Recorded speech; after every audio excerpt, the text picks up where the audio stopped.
He is the most heartbreaking man in the world. People just call him the player. He had just finished off his prey with one clean cut and was about to chop it up when the landlord started knocking on the door. And you gotta know, in America you can't be killing people in a rental. He dragged the body into the tub with all his strength, head in first, feet hanging out. Only after all that did he dare open the door, and he lied saying he was on the toilet, so it took him a while. The landlord came asking for painkillers and casually walked toward the bathroom. The man started to panic. If the body was found, he'd have to silence the landlord too. I got grilled by those cops. What did you say? What kind of lousy landlord shows up like that? Set this up all wrong. Nothing fancy. It's all fixed now.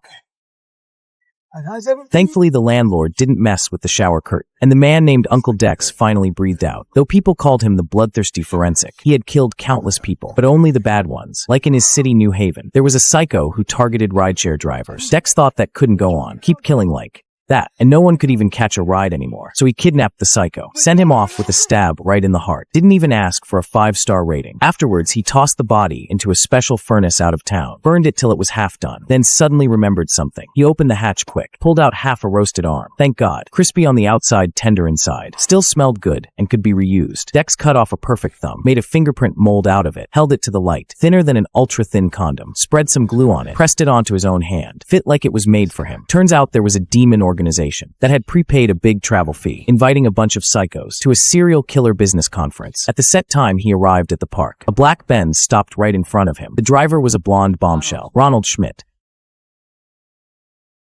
Ironically, the driver was the serial killer known as Old Red, so even if Dex hated the name, he had to play along for now. Soon the Benz stopped at a mansion. The lady led him to the top floor, and that's when the fingerprint came in handy.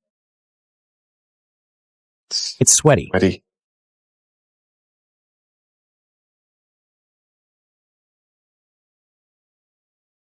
After finally passing the first test, he thought a killer's meeting would be dark and bloody, with the stench of death everywhere. But the place was bright as day, shining like gold, like a freaking palace. When he met the boss behind it all, Dex was stunned. The guy was barely over a meter tall, nothing like the demon he imagined. Not exactly the man I pictured. He prefers red.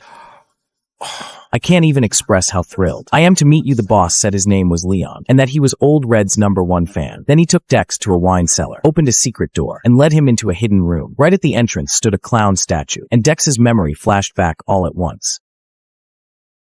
Clowns? The room was filled with trophies, each one from a different serial killer.